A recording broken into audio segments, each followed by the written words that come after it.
Sikkim 365 and Baylor Plus have teamed up to bring Baylor fans the ultimate content bundle. You can sign up now for $17.99 a month, a $5 monthly savings, and get instant access to all premium content on both websites. For more information, visit either sikkim365.com or baylorplus.com today.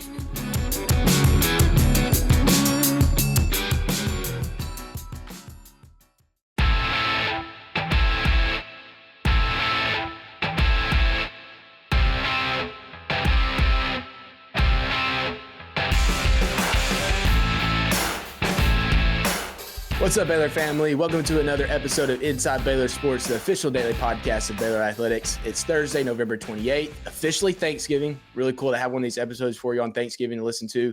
And today, Grace and I are going to give you our defensive keys to the games against Kansas. But first, here's our interview with Baylor senior linebacker Josh White.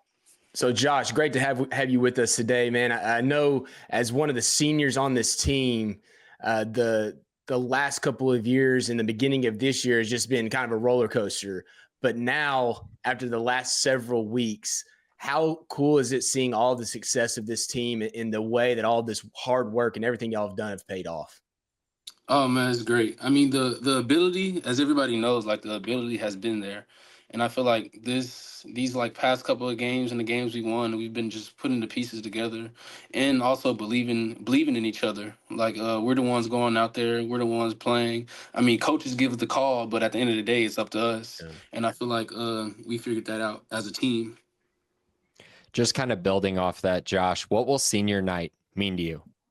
I mean a lot, man. I mean, coming here as a transfer, everybody welcomed me with open arms, man. The players, the coaches, it was a great feeling coming in, and just for it to already be senior day is crazy. Like in the flash of an eye, it's already here. But it'll mean a lot. It'll mean a lot for me. It'll mean a lot for my family, and I'm pretty sure it'll mean a lot for the players and coaches, for sure.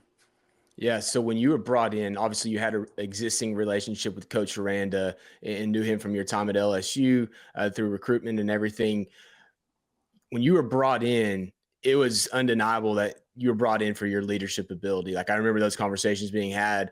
How has that played out for you as a leader for this team and just helping this team grow? Last year, the team was so young. You were part of that team, but how have you brought this team to where it is right now? I feel like for me personally, the leadership aspect, I feel like it's just coming with the intent to get better every day. And people seeing me coming with that intent, it like kind of rubs off on them.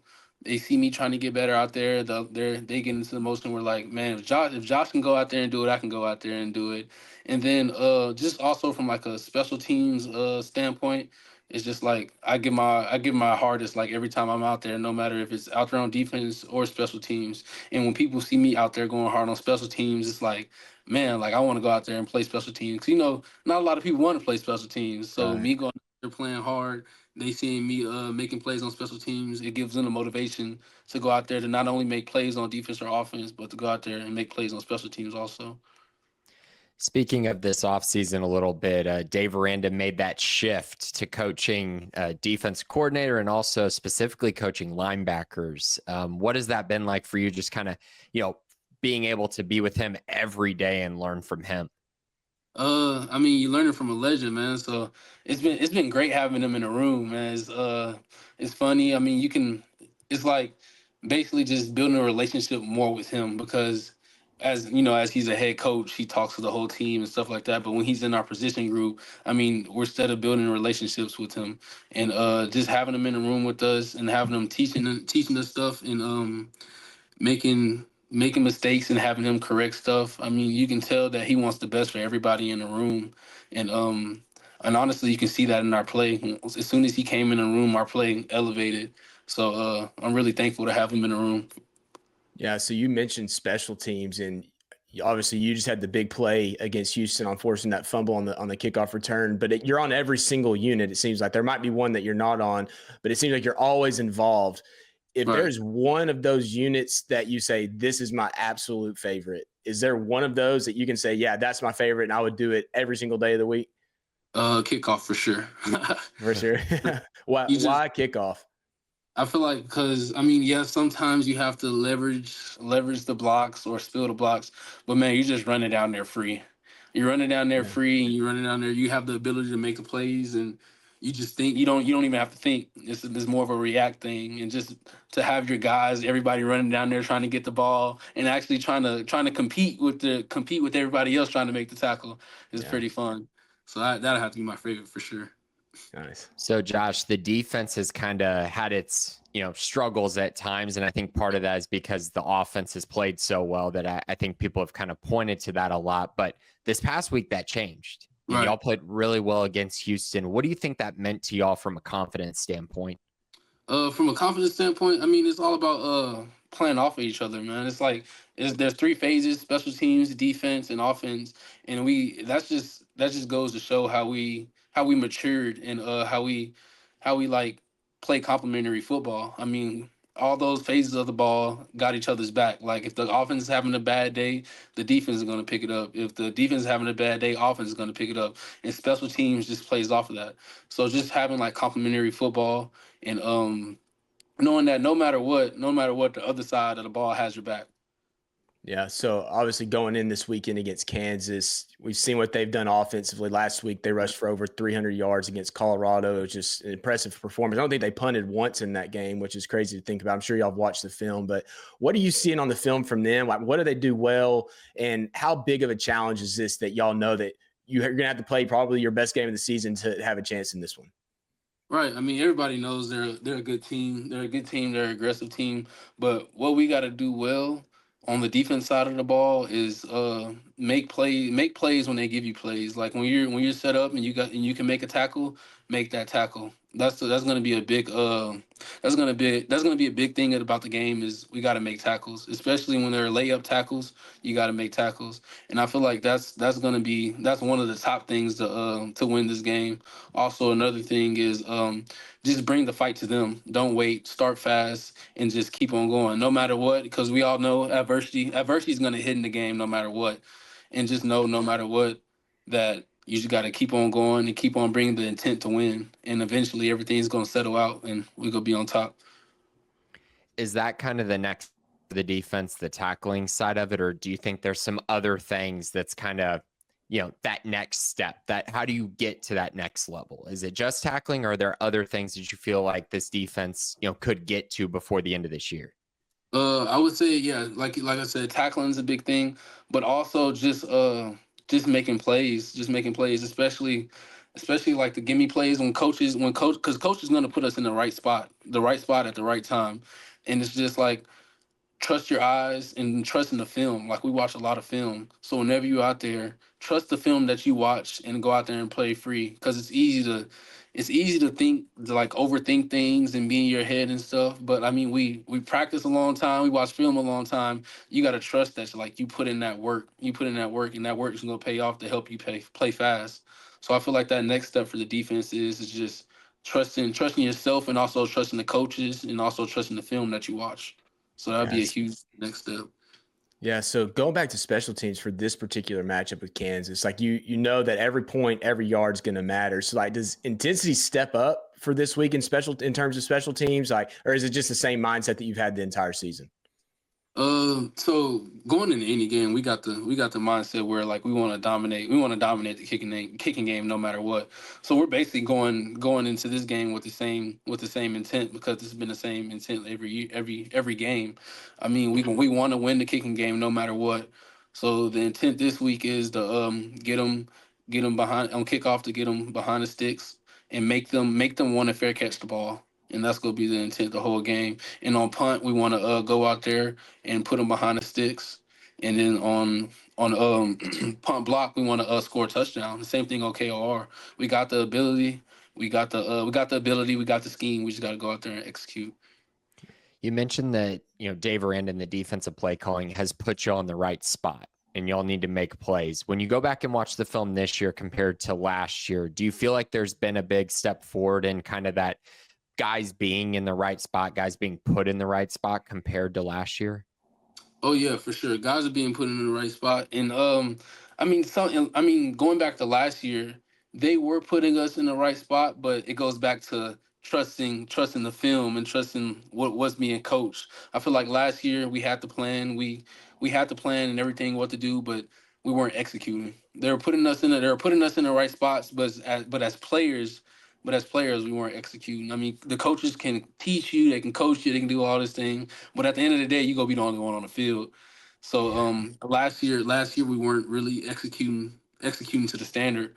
But you go to this year, we're executing at a higher standard, and the standard for Baylor defense has been raised, and I feel like you can see that with games that we played. Yeah, absolutely. I got to ask you, it might have been last year, it might have been 2 years ago on a kickoff return, punt return. I don't remember what it was, but you smashed your helmet. Do you Oh still yeah. have the helmet? Did they take that from you? You were able to keep that like it's a souvenir? Yeah. So it was I think it was Oklahoma on the punt, Oklahoma on the punt team. Yeah, I smashed my helmet. Vic has the face mask. Vic has the face mask in the weight room in the office, That's and awesome. I'm gonna let him keep it. But I got this picture here in my living room. I don't know if you can see it. Oh, Oh yeah, yeah. we see the picture. I think I've seen the picture of one similar to it. So awesome. Yeah. Is that a cool memory? I mean, that's a story you can tell for a long time. Walk us. Yeah. Do you remember the play? Can you walk us through that play that happened? So it was on punt, and I held my guy up. I got off the block, and as I'm like running down, usually like when everybody's running down, they'll fair catch it as quick as possible. And I'm running down. I'm like, is he going to fair catch this? And I'm getting closer and I'm closer. I'm like, man, he still ain't fair caught this. And then in that instant, I'm like, bro, it's gonna be bad if you don't fair catch this. And he didn't fair catch it. And I just ran through him, and my helmet broke. And then like I don't know, like, when you hit somebody, your helmet comes down sometimes and hit your eye. So Yeah. I pop up, I can't even see. I'm celebrating, and then Vic runs over. He's like, "Bro, your helmet's broke." I'm like, "What?" Snatch my helmet off, take it off, and give me a new one. But man, Yeah. that was a fun game. That's when I'll be telling my kids. Yeah, absolutely. Josh, I did want to ask you before we let you go. You are just like every time there's a kickoff, you are just sprinting down the field as fast as possible. And a lot of times you're the first one down there.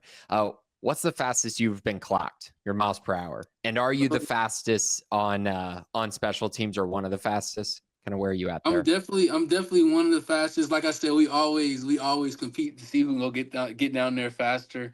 And the fastest time I've clocked probably here at Baylor is 22 for sure. Yeah, that's crazy, But man. we always competing to get down there, see who will get down there faster. And I mean, even after the game, when we lift weights on Monday, they'll call out who has the fastest times, like who has the fastest time, who has the biggest hit. So we always trying to compete and see who's the fastest guy or who can make Yeah. the play. And that's really cool. Well, make sure you get that face mask back whenever you finish up at Baylor after senior day. Get that back so you keep that one. For sure. Yeah, man. Hey, we really appreciate your time today. Good luck this weekend, obviously for senior day and in the bowl game as well. Congrats Yes, on the sir. year and good luck in everything that you do. Already. I appreciate y'all. Thank y'all. Thanks, Thanks, Josh. Josh. Appreciate it. Yeah. So great hearing from Josh. Obviously, he's been a steady force for Baylor the last couple of years on special teams. Obviously, big play against Houston to force a turnover in that one, but always flying up and down the field on returns, protections, everything that they're doing. He does a really good job and has been a great leader for that special teams unit. But now it's time for our defensive keys of this game for Baylor against Kansas. And this is the big storyline for Baylor and for Kansas as well against Baylor's offense. But defensively, if Baylor wants to win this game, they're going to have to get a couple of big plays in my mind. And obviously that starts with turnovers, but you need sacks, et cetera. And that's going to lead me to my first one, which avoids those two, but it's kind of a general thing. And it's to make Jalen Daniels win this game with his arm, win it through the air. And he can do that, but I think it's kind of the lesser of it's going to give you more opportunities to make some plays against this Kansas offense. You don't want them to run for 300 yards like they did against Colorado. You do that, you're up a creek, especially when you're playing at home. That just takes the life out of the crowd. You kind of have to play to that. Give your offense a chance to get back on the field if there is an explosive play, and don't let them suck the life out of the building because they have the absolute ability to do that. And Jalen Daniels has been better about protecting the football, but it's still been a weakness throughout his career. If he has to throw it through the air a lot in this game, I think that sets up better for Baylor against Kansas this weekend. And Kansas is currently 11th in passing efficiency in the Big 12. They turn the ball over a lot. That really drives that percentage down. Jalen Daniels has done a much better job of taking care of the football. He's got 2 interceptions during this streak that they've been on. He does have a fumble as well, and those 2 turnovers really cost them the Kansas State game. But in general, he's been doing a nice job taking care of the football and moving them down the field efficiently. This was actually one of my keys as well. It was going to be said in a different way. Kind of how I view it, like you said, making him win the game as a passer. So for me, it's keeping him in the pocket, forcing him to not be able to get outside the pocket and make these throws, not allowing him to roll out a lot and be able to create these explosive plays that we know Jeff Grimes wants to create in rollout type situations. And while you probably won't get a bunch of sacks in this game because Kansas has been, they're tied for first in the Big 12 and not allowing sacks. Maybe that flips in this game, but in general, they're basically giving up 1 sack per game, less than a sack per game. So I'm not expecting a huge, kind of anomaly there. But what I am hoping is that Baylor's defensive line can do a good job of just creating this kind of wall in front of him and forcing him to have to step up into, his offensive linemen or have to just continue to examine the field while having to deal with the factors of being in a pocket, right? So even if you're not getting to him, you have to be able to force him to make his throws from the pocket, force him to be a little uncomfortable.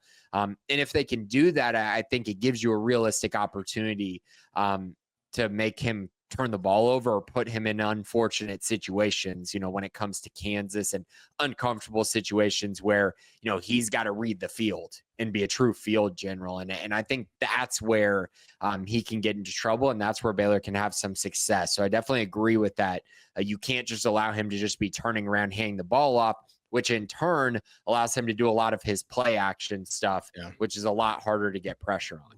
Yeah, so the last 2 games against West Virginia and then against Houston, Baylor faced some pretty good rushing quarterbacks. And you talk about Garrett Green and the Zion Chris from Houston. Tell of 2 different games. Obviously, Baylor game plan a little bit differently for Houston, but when against Garrett Green, they did not, specifically in the first half, do a good job of containing him. The second half, they came back, and that transition, that a better second half performance transitioned to that game against Houston of containing the quarterback in Zion Chris. And Jalen Daniels is a different level. Obviously, we've seen that. I think he's much more comparable to Garrett Green. To me, he's a better passer than Garrett Green, but there's similar traits across the board. I would say that Garrett Green's actually top end speed a little bit faster than Jalen. Jalen's just elusive and can make big plays that way. But it's actually a pretty good timing to face Jalen Daniels after facing those 2 quarterbacks, because they hadn't faced really any run threat quarterbacks the entire season until those 2 games. And now that kind of set them up for this game against Kansas. And I think it helps you really focus and hone in on creating that wall like you're talking about, making him stay within the pocket. They're going to do a good job of getting him out on the run as well and getting him out of the pocket to give him true run pass quarterback options. But overall, what we've seen from them, they want to protect him from big hits. Now, this is the last game of the season for him in terms of regular season. And if they don't win, it is the last game of the season. So maybe he takes a few more risks. We've seen that trend up in terms of carries. But in general, if you can create a containment around him, and you're probably going to have to spy him, Steve Linton being back in this game can help because he's a little bit faster than most of the guys they put up there and chasing down a quarterback out of the pocket. But I'm with you. Like, make him be a quarterback. Make him read the defense. Even though your secondary struggled, make him read that defense and beat you through the air. Because if he's just turned around and handed off the entire game, going for 300 yards, even 250 yards, that's a recipe for disaster for Baylor in this game. It is. And I think that kind of leads me into my next point, my next key here. And this is kind of in line with this, right, of the approach of you force Jalen Daniels to beat you as a passer. So what in turn could that lead to? And I think a big key going into this game is that Baylor's defense is going to have to play aggressive because I do not think they can win this game without forcing at least a turnover in this game. And so it's going to cause them to have to be aggressive because I do anticipate that Kansas will probably get one at least. And so that it's going to be important that Baylor matches that or has more forced turnovers than Kansas does in this game. And that's going to require Baylor to be a little bit more aggressive than they have been, and also just make the plays when they're available, which has been a problem all year long. They made a couple against Houston, but in general, it hasn't really been in their DNA to force a lot of turnovers. They need that to shift a little bit. Yeah. It's a home game. There's a great opportunity that Jalen is probably going to give you at least 2 or 3 turnover-worthy throws. You have to take advantage of those opportunities. And we saw it with TCU. When TCU came in, Josh Hoover had been throwing the ball to the other team all year long. And he shows up in that game, plays a picture-perfect, clean game. If that happens in this game, I think Baylor's probably going to lose. And so I just – that's something in my eyes that while it's okay to be a bend but don't break defense, that makes sense. I would also say that in a matchup like this, where you're probably going to give up some points, at times you're going to have to be a little bit aggressive with your scheme and your approach to try to put Kansas in situations that they're not used to being in. And part of that's going to be blitzing. Part of that is going to be playing some man-to-man coverage on the outside and forcing them to try to win one-on-one battles, which again is another important area. But I think in general, just forcing those turnovers, being aggressive in those situations, and Dave Aranda dialing up things that maybe Kansas isn't exactly prepared for is going to be very, very important in this game, and something that Dave Aranda should feel very comfortable with. He knows Jeff Grimes' offense. He knows what he wants to do. He knows what he's trying to do. So you would hope that he's able to kind of get a read on his tendencies a little bit easier than in some of the other matchups that they faced. Yeah, and I think we always do this and having these points overlaps, but I said get 2 turnovers. I think 1 takeaway though, and I did this earlier in the season and in a 4th down stop. They did it against West Virginia where they got some 4th down stops.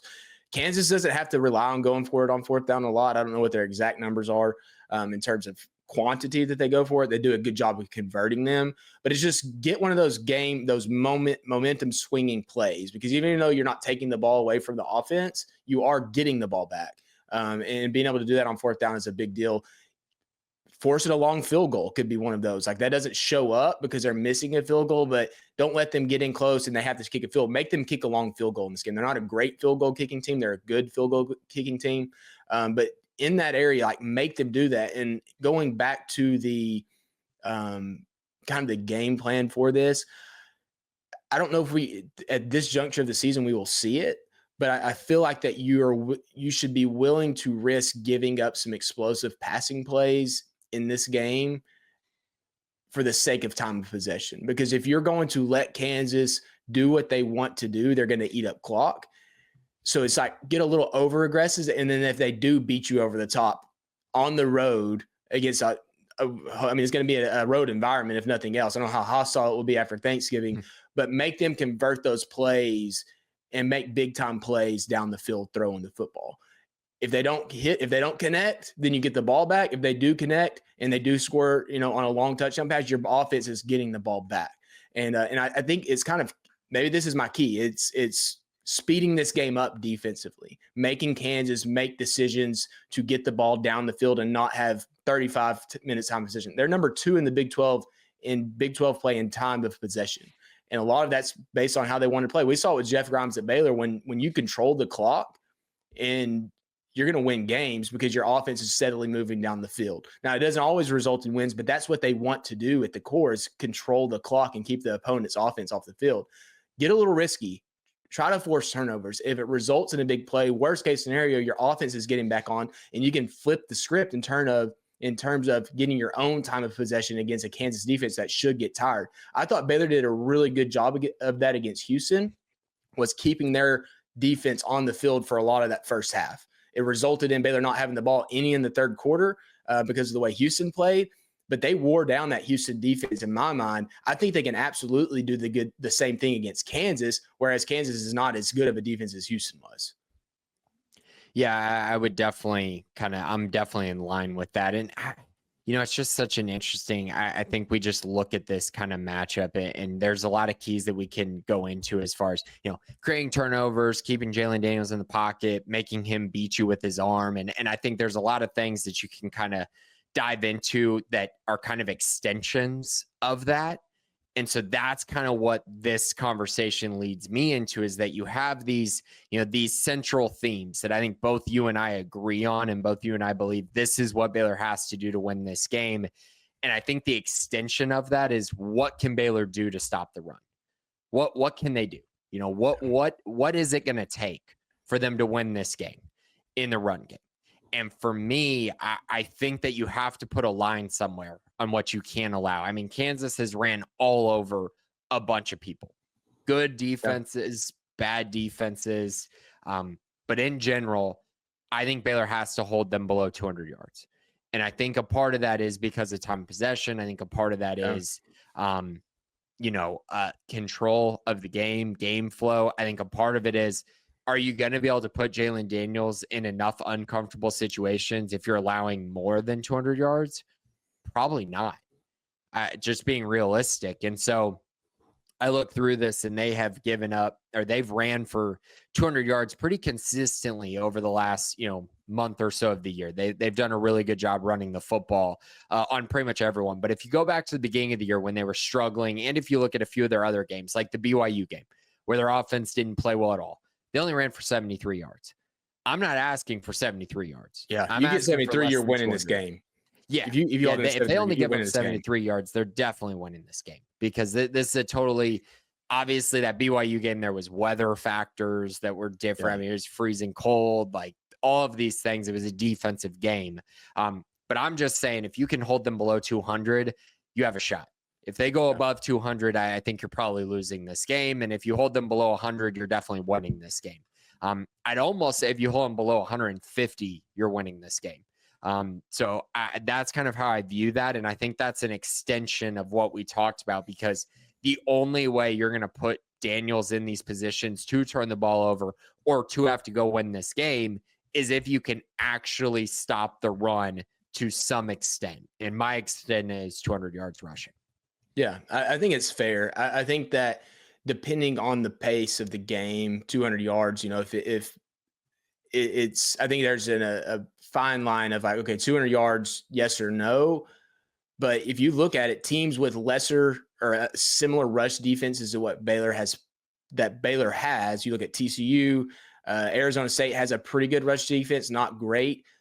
Kansas State has a pretty good rush defense, but they held them under 200 yards. Obviously, BYU did it. But there's some teams in that are mixing there, obviously, earlier in the season that have shown that ability to do it, and they did win the games. TCU and Arizona State specifically, he held them to 167 and 151.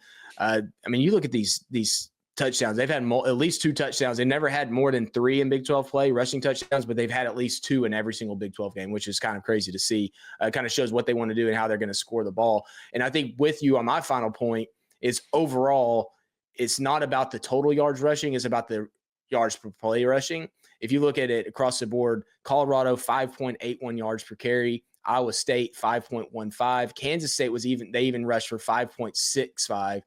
Houston, 6.67. But if you go back to the Arizona State, TCU games, even the West Virginia game, the games that they lost, they were all right around 5.25 or below.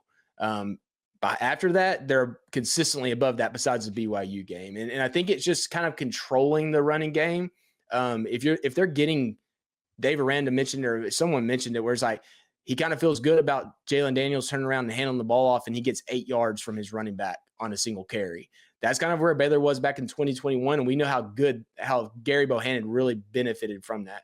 If you can just make it hard for them to get into third and short situations, make them get to 3rd and 5s, right? Make them work for it a little bit more. You can't let them run it twice on 1st and 2nd down and be at 3rd and 2, because then they're definitely going to convert 50% of their 3rd downs. Make them a little hard. Get some tackles for loss in there. Be aggressive without being undisciplined. And I think that comes down to Baylor's linebackers, their edge players. I'm really anxious to see what Dave Aranda does schematically in this game. We've said it a couple times. We said it against West Virginia, and we saw them shut down that rushing game in the second half for West Virginia. Of schematically, what can you do? You have to be disciplined. You have to tackle, but you also have to have a good scheme. And it all does. You were right. You're dead on when you said it goes back to the same thing, and that makes making Jalen Daniels win this game through the air. And it starts with Baylor's front 7, or however many they need to use to stop the run, being effective. It really does. And I mean, you look at their schedule, and once again, I mean, they face 4 of the top 6 run defenses in the Big 12. Kansas State and Arizona State are 1 and 2 in the Big 12 in run defense. And Arizona State, they won that matchup. They won the matchup. They did what Baylor needs to do, or Baylor needs to have a similar performance. Maybe not exactly the same, but similar. K-State did not have a very good performance, but they held them below 200 yards and they won the game. Yep. So there is something to that as well.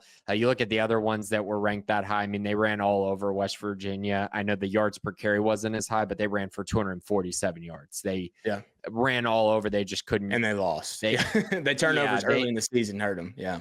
Yeah, and that game was one of those where if you go back and watch that game, or if that game was played, that fourth quarter was played 100 times, they're probably losing only that one time. It just was, It's what happened in that matchup. And so I just think it's an important number to look at. And I think it's important to kind of put a number on it, because it's like, you know, if they run for 180 yards and they only have 30 carries, that's a problem. You know what I mean? Like if you're giving up just a bunch of explosives, that's a problem. And that's where the yards per carry number actually would matter a lot.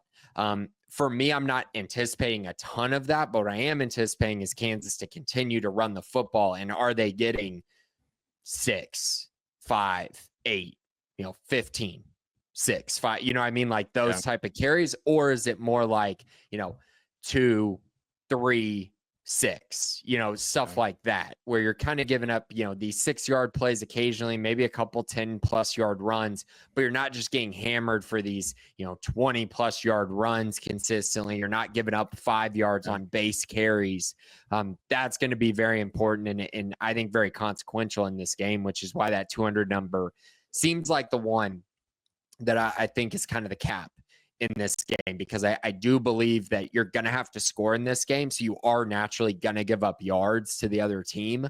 But I think if you're giving up too many rushing yards, you're probably giving up too many touchdowns, specifically in the red zone. Yeah. So Kansas offensively is number 1 in explosive play rate passing and number 4 in explosive play rate rushing. So they do it both ways. A lot of the passing explosion comes off of the ability to have play action in the wide zone scheme.